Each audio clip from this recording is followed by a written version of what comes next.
Mesdames et messieurs, bonjour et bienvenue sur la Monday Sport Channel pour une nouvelle émission, ou plutôt pour la dernière émission de ce Wimbledon 2021 qui a été à la hauteur de l'événement, à la hauteur de l'événement. Plein de spectacles, plein de suspense et une victoire ô combien méritée. Une victoire pour l'histoire.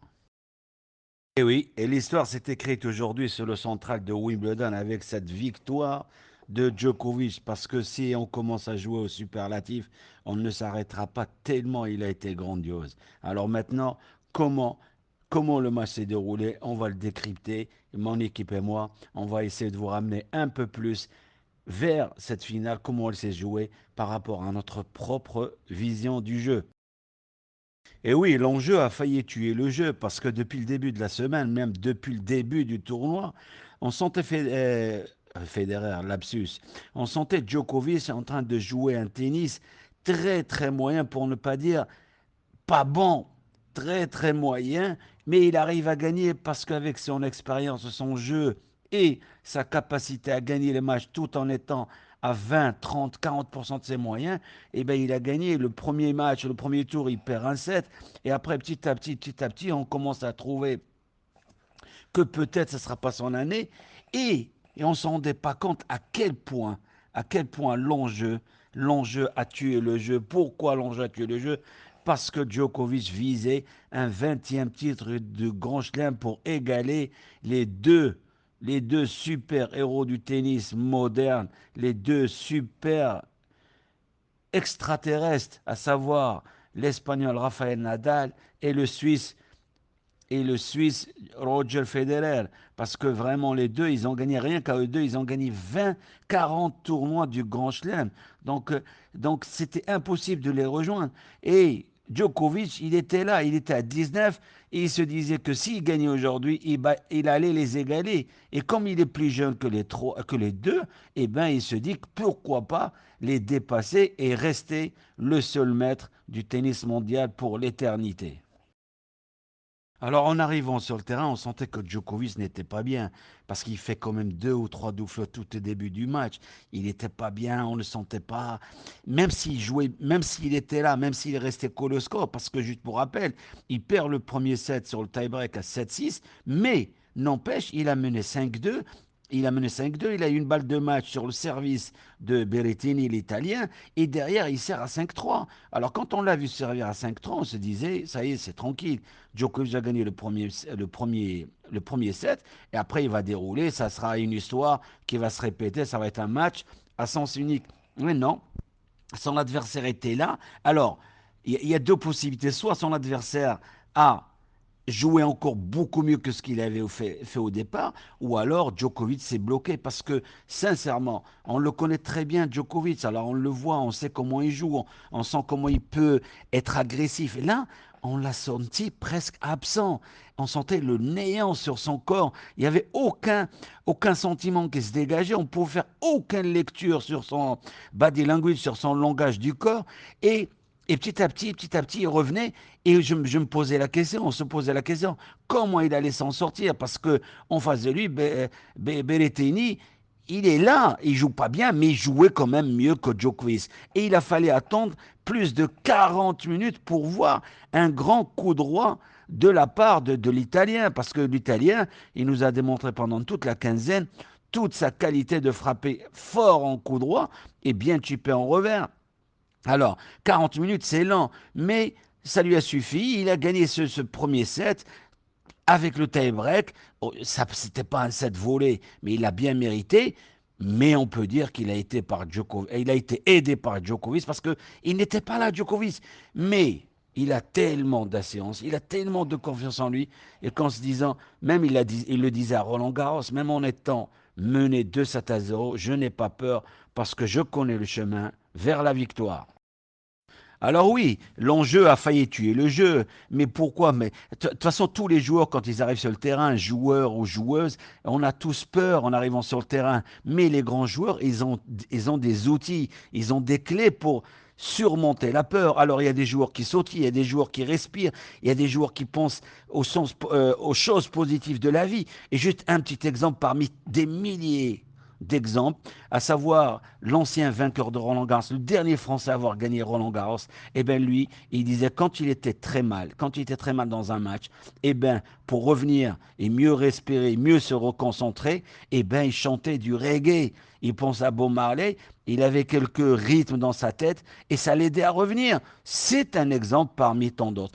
Et Djokovic a les clés pour revenir et et on l'a vu parce qu'à un moment il a commencé à casser le jeu de l'adversaire, il a commencé à couper le revers, à fausser le rythme et à force de fausser le rythme à l'adversaire, à force de le gêner par des coups qui n'existent pas, eh ben le joueur en face, à savoir Berrettini, eh ben il arrive à se dérégler. Mais de toutes les façons, pour faire une belle finale, il faut deux joueurs. La qualité de jeu n'a pas été exceptionnelle, mais elle n'a pas été mauvaise et ça a été, on ne demandait pas plus parce que quand on joue une finale, on la joue pour gagner. Ça, c'est l'expérience de Djokovic.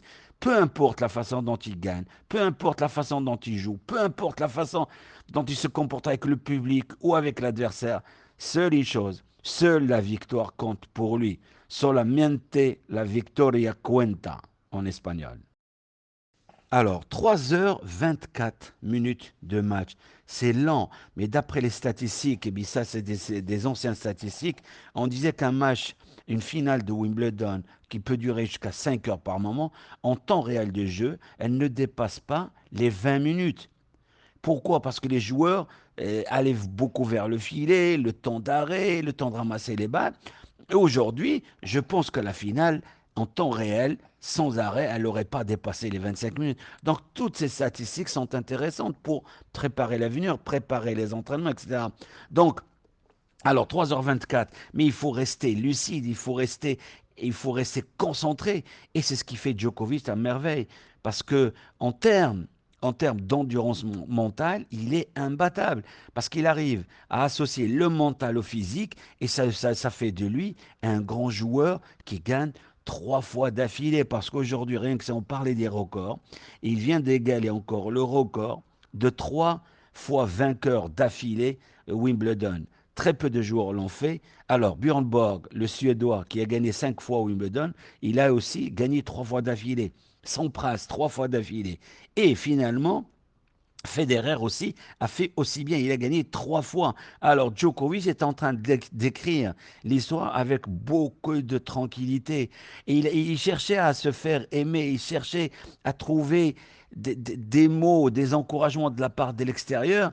Et à chaque fois, on lui posait la question qui jouait le rôle du méchant. Parce que normalement, et a raison quand on arrive derrière deux monstres de communication, deux joueurs avec beaucoup de charme, beaucoup de charisme, à savoir Nadal et Federer, c'est difficile de faire sa place. Et aujourd'hui, petit à petit, il est en train de faire sa place. Et là, maintenant, on va passer à l'hommage pour ce grand monstre qui est Djokovic.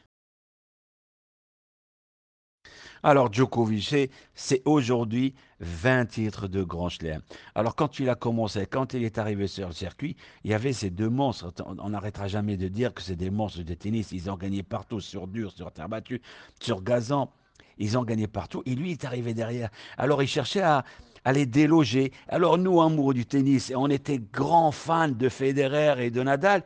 Et on avait du mal à l'accepter. On avait du mal à le voir arriver et certainement prendre leur place. Alors on se disait non, c'est pas lui de passer. Et on avait du mal à être un grand supporter ou des grands supporters de Djokovic. Mais avec le temps, avec tous les combats qu'il a menés contre la vie, contre la guerre en Serbie, et contre se faire une place dans le monde du tennis, se faire aimer, se faire accepter derrière ses demandes, eh bien, petit à petit, on apprend et on commence à l'aimer. Et je reçois plein de messages. Alors, des personnes qui nous écrivent, ils nous disent, nous, on aimerait bien que Berrettini gagne demain. C'est souvent que je vois ça. Très peu de gens souhaitaient la victoire de Djokovic. Eh ben non, Djokovic est là et sincèrement, on commence à l'aimer, on apprend à l'aimer parce qu'il est tellement puissant. Il dégage tellement de puissance, tellement d'assurance que c'est un bon exemple pour les futures générations. Comme quoi, rien n'est impossible. Même si on a deux monstres devant du niveau de Federer et Nadal, et ben si on continue à travailler, si on continue à croire en nous-mêmes, rien n'est simple, rien n'est facile sans le travail. Et en plus de ça, Il faut avoir un mental hors norme. Et bien, c'est ce qui fait la différence aujourd'hui avec Djokovic. Djokovic, c'est le joueur qu'on apprend à aimer. Et aujourd'hui, sincèrement, quand j'ai vu, ou quand on voit la standing ovation sur le central de Wimbledon, eh ben, on peut se dire qu'il a gagné le cœur de pas mal de personnes et pas mal d'amoureux de tennis. Et pour terminer cet épisode de ce Wimbledon 2021, j'aimerais juste rendre un hommage à deux personnes, parce que quand on était jeune, entre 14 et 18 ans, dans mon club, il y avait deux personnes que, qui faisaient chaque année le voyage pour aller voir Wimbledon. Et à mon âge, à notre âge, on ne se rendait pas compte à quel point ils aimaient le tennis. Et aujourd'hui, je veux leur rendre hommage. C'est monsieur El Hajj Moumni, que Dieu, Allah yarhamou. Donc, et l'autre ami, il partait tous les ans, c'est M. Qasri, qui partait tous les ans regarder les matchs à Wimbledon. Cela prouve que le tennis est planétaire. On n'a pas besoin d'habiter Londres pour aimer le tennis au Paris. On peut habiter Casablanca au Boujad et aimer le tennis à merveille. Donc, nous aussi, nous aimons le tennis et je vous donne rendez-vous pour les prochains tournois que vive le sport et particulièrement le tennis sur la Monday Sport Channel. Et pour terminer, un grand merci à toute mon équipe qui a travaillé avec moi pour rendre cette émission, ou plutôt ces passages, même courts, passages agréables, en vous donnant un maximum d'informations. Encore merci et à très bientôt.